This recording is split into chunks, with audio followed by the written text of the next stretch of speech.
লাইনের ধারে অবৈধ দখলদারির সমস্যা বাড়াচ্ছে চক্ররেলে।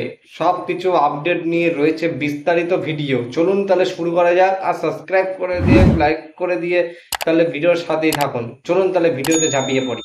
প্রায় 44 কিলোমিটার এই চক্ররেল লাইন কলকাতা গুরুত্বপূর্ণ ভূমিকা পালন করে। এই লাইন কলকাতার সঙ্গে যুক্ত করে তবে এই লাইনের আশেপাশে যেসব বসতি গড়ে উঠছে বেআইনি ভাবে, তারা কিন্তু কি করছে জানেন? তারা এমন ভাবে গড়ে উঠেছে, বসতি বানিয়েছে লাইনের ধারে ধারে। ওখানে কিন্তু ট্রেন পরিষেবা ব্যাহত হচ্ছে বলে সূত্রের খবর। এবার যারা বসতি বানিয়ে রয়েছে, এই কদিন আগে যেরকম যে অনেক কলকাতা বিভাগের মধ্যে অনেকটা জল উঠে গেছিল লাইনের মধ্যে, সেরকম অসুবিধা হচ্ছে। মানে জল বেরোতে পারছে না, এটা একটা অসুবিধা। আর তাছাড়া আরো সমস্যা লেগেই রয়েছে। তাই জন্য বেআইনি যারা বসতি রয়েছে তাদেরকে তুলে দেওয়ার জন্য ব্যবস্থা চলছে বলে সূত্রের খবর। তাহলে চলুন পরবর্তী আপডেটটা এবার দেখে নেওয়া যাক। তাহলে লিলুয়া থেকে হাওড়া পর্যন্ত কি এবার যাত্রাপথে কি সুবিধা মিলবে? এবার কি ট্রেনের গতি বাড়বে? কি বলছে রেল? তাহলে অবশ্যই জেনে নিন। ভিডিওটা ততক্ষণ লাইক না করে থাকলে অবশ্যই লাইক করে দেবেন। তাহলে এরকম ভিডিওর জন্য আমাদের মোটিভেশন পাওয়া যায়, মানে ভিডিও বানানোর জন্য আগ্রহ পাওয়া যায়। অবশ্যই চ্যানেলটিকে সাবস্ক্রাইব করে নেবেন এই ধরনের ভিডিওগুলো পাওয়ার জন্য। তাহলে আমরা আরো উপকৃত হব এই ধরনের ভিডিও সবার সমক্ষে তুলে ধরার জন্য। কারণ এই ধরনের ভিডিওগুলো করতে আমাদের ভালোই লাগে। আপনারা যদি একটু সাপোর্ট করেন তাহলে তো আর কোনো কথাই থাকে না।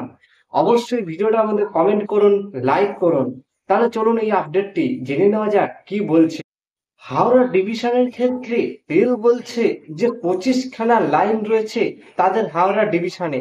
তাই জন্য কিন্তু সেই লাইনে যাতে অসুবিধা না হয়, যেরকম ডায়মন্ড ডায়মন্ড কিন্তু একটা লাইন রয়েছে, যেটা কিনা আপনার মানে ডায়মন্ড ক্রসিং বলে জেনে থাকবেন।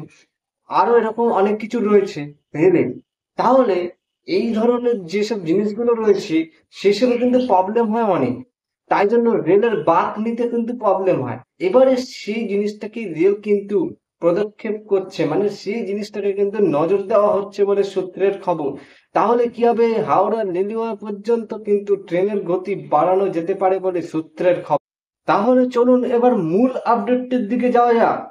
কারণ মূল আপডেটটি আপনাদের দরকার, যেটা দেখে আপনারা এই ভিডিওর মধ্যে বা এই থাম্বনেলের মধ্যে দেখে ক্লিক করেছিলেন। তাহলে চলুন মূল আপডেটটির দিকে যাওয়া যাক, কি আছে, রেল কি বলছে এই বিষয়টা। চলুন তাহলে রয়েছে বিস্তারিত, অবশ্যই জেনে যাবেন। না জেনে কিন্তু ভিডিওটা স্কিপ করে দেখবেন না, ভিডিওটা ভালোভাবে দেখে তারপর কিন্তু যাবেন, ঠিক আছে? চলুন তাহলে পুরো আপডেটটা জানা যাক।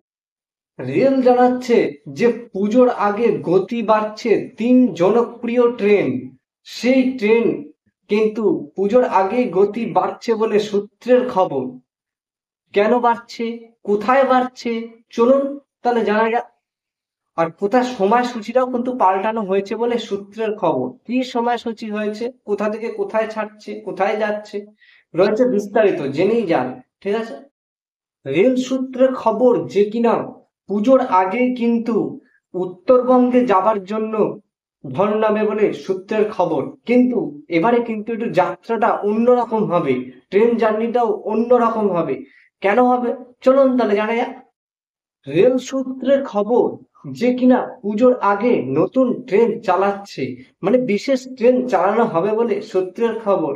আর বৃহস্পতিবার থেকে কিন্তু শুরু হয়ে গেছে যে ট্রেনের গতি, 3টে জনপ্রিয় ট্রেনের গতি কিন্তু বাড়ছে। কোন কোন ট্রেনের গতি বাড়ছে এবার চলুন সেটা জানা যাক, জানিয়ে দিচ্ছি আমি। ভিডিওতে একটা লাইক কিন্তু চাই। কোন কোন ট্রেনের সময়সূচিতে বদল হচ্ছে সেই এখনো আপডেট আসেনি। সেই আপডেট আমরা পেলে অবশ্যই আপনাদেরকে ভিডিওর মাধ্যমে কিন্তু অবশ্যই জানিয়ে দেব আমরা। এটাই আমরা প্রতিশ্রুতি দিচ্ছি। আর কোন কোন ট্রেনের গতি স্পিড বাড়ছে সেইগুলো কিন্তু আমরা এই চ্যানেলের মাধ্যমে ভিডিও বানিয়ে অবশ্যই আপনাদের জানিয়ে দেব। তার জন্য কি করতে হবে? আমাদের চ্যানেলটি লাইক সাবস্ক্রাইব করতে হবে, পাশের বেল আইকনটা অল করতে হবে। আর এরকম ধরনের ভিডিওর জন্য নোটিফিকেশন বেলটা কিন্তু অন করে রেখে, আর যখন ভিডিও আসবে বা এই রিলেটেড ভিডিও কিন্তু পরের দিনই চলে আসতে পারে, তাই জন্য কিন্তু বলছি সাবস্ক্রাইবটা অবশ্যই করে রাখবেন। দেখা হচ্ছে নতুন একটা ভিডিওতে। ততক্ষণের জন্য সবাই সুস্থ থাকবেন, ভালো থাকবেন, মানুষকে খেয়াল রাখবেন। ঠিক আছে।